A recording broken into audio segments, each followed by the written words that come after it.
So ito lang naman mga mamsi, oh. Simento lang naman at saka hollow blocks yung kailangan niya. At balas, yung ano. Yan lang ang kailangan niya kasi okay na to eh.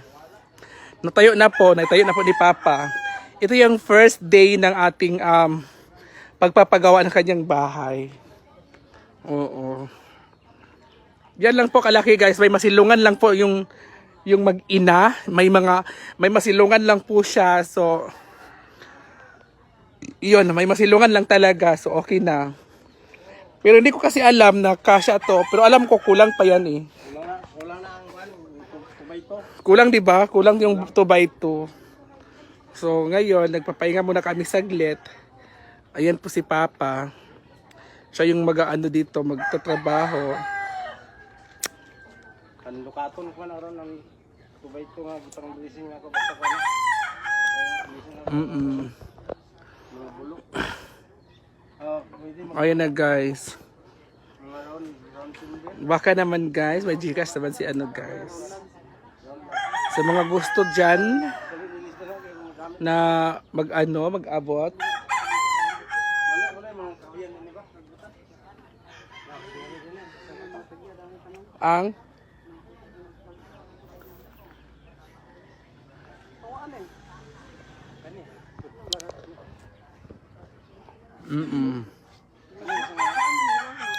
Kani isa duha. Tambal ra bini. Ada pa? Di tambal ni sa kaning kan. Mga paubos sa sugar. Sa mga nais lang naman guys.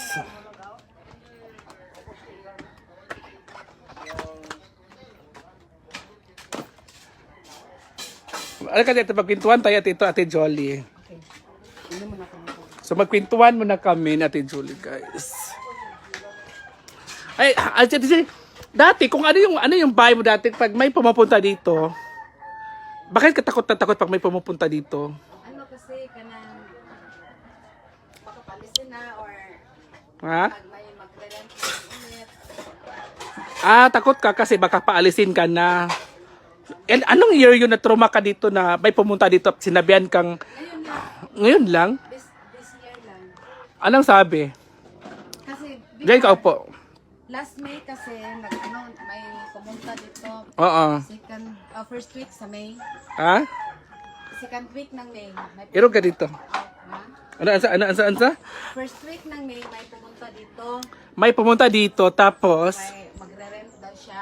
magre-rent daw siya. Tapos, Sabi ko nandito man ako nakatira. oo. Ingon mong gud si Kuan, sabi ni kanang parintahan daw. Mm. Sige kanang kasi hindi man ako nakarent dito. Mm. So, pwede naman ako umalis. Mm. Oh. So, stress ako before. So, nung time na iyon, inano ko muna, hindi ko muna sinabi sa kay kapatid ko. Mm. Nagbiyaya ako pabukin mo, naghatid ako ng product. Kasama yung bunso kong anak. And then, after nun, ganang pag-uwi ko dito, Mm. sometimes parang akong kinakabahan kaya baka pumunta dito ngayon ganyan. So kami nagkagulo. Kasi bakit para rintahan na andito ako. So Which is, nandito ka. dito ako tumira. Mm. So kanang nasa isip ko na magrenta na lang. Wala akong ikarenta. Mm. Parang hindi ako may stress, pero walang marenta. So, hanggang dito lang talaga ako. Hindi ako malis. Kasi, yung nagrarenta naman, hindi naman din bumalik. Mm. Yun ang, Parang tinakot ka lang nun. parang napubi ako nung nung last week. Kanang pumunta yung papa ko dito. Ganyan siya. Ibibenta doon niya yung lupa. Pero paano ako? May right naman ako. So, dinididma ko na yun. So, pumasok ako dito. So yung papa mo, galit din sa'yo yung papa mo? Hindi naman ganun galit. Pero parang May pinapaboran siya. parang ganun. Pero may tampo ka sa papa mo. Wala naman. Pero kung ibibenta niya, wala naman ako magawa, pero itira niya yun sa akin. Yun ang inano ko na sa isip ko talaga. Mm-mm. Hindi ko naman kagustuhan na ganito ako. Kasi nasa blood naman yun. So, yung time na yun, kanang pumasok ako dito ako umupo, kanang nakahiga ako sa... May kaiga ka dito. Nakahiga ako dyan. Tapos, Sabi ko, Lord, kanang iano mo ako, kanang i-plaster ko. iano mo ako kanang para kumbaga, Parang bigyan ka ng parang peace of mind talaga yun ang pinipray ko, peace of mind. Gusto kong kanang mayroong sarili, gusto kong mayroong magkaroon ng bahay, pero paano, sobrang bigat ng dinadala ko. So kanang stage 1 tumor, ano? stage 1 tumor ka. May stage 1 tumor ka na? Oo. Ano yun? Ano yung Nasa brain ko. bakit tumor? 'Di ba ang tumor isa dito yan sa lieg? Mayroon sa Ha? sa waiter. Waiter yun sa lieg? Ay, so tumor din yun. Tumor siya. Ayun yung tumor sa lieg. Discover lang niya nung lagi akong na-stress last May. Mm-mm. Yun ang ano ko, last June. Doon ko na-discover yung result. May tumubo na sa brain ko. Tumor daw yun. Tumor. So, ang ginawa ko, bili ako ng gamot para ano. So, Mm-mm. I'm so happy kasi nahilis yun, nawala yun. Oh, kasi hindi na ako masyadong stress, ganyan. So, kaya nga, minomonitor yung ulo ko. Mm-mm.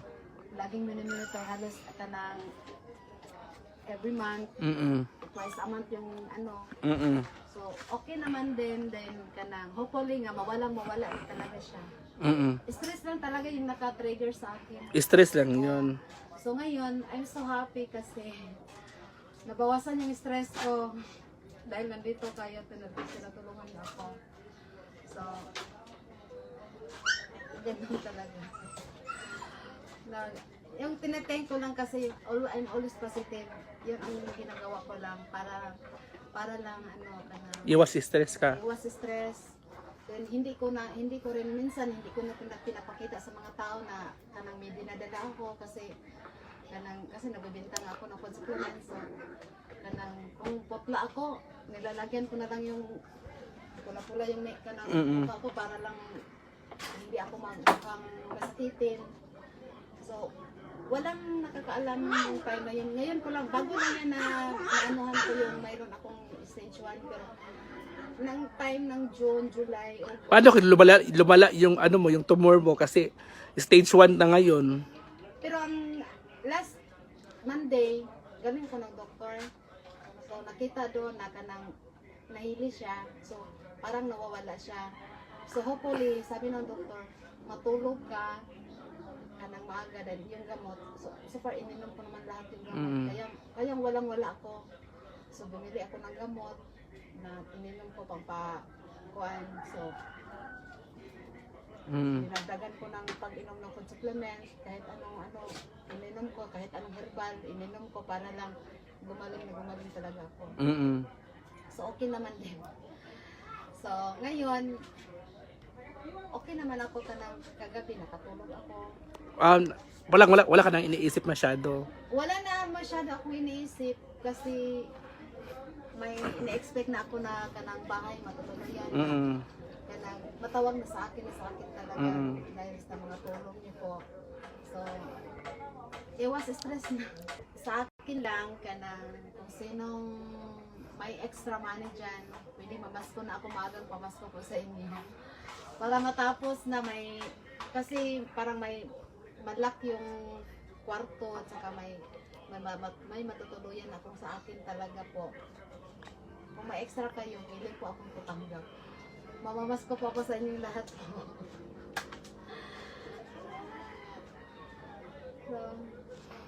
Tapos so yung ano kung yung kuryente nyo dito. Yung kuryente ko po, nahila kasi yan sa anong pagkabagsak ng So matutulog kayo dito madilim? madilim po, magkandila lang kami. Paano yung pag-study ng mong grade 11 mo? Cellphone din. Flashlight. Flashlight lang. Yun din ang inano So namin. so matutulog anong oras ka natutulog? Mga alas 9. Yung anak ko, mga 9. mga 9 siya matutulog. Pero ako, kailangan makakain na kami ng alas 6 na medyo may konting kanang liwanag pa. Kasi parang hindi ako masyadong magkaano dyan sa So, ginawa ko, tulog na kami dito.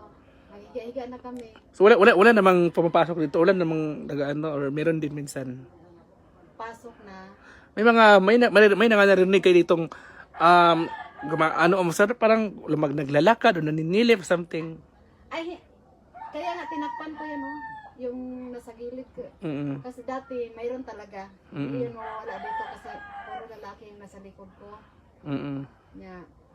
Yung dyan na pintuan, kahapon ko lang yan binuksan ng kay pinako ko yan.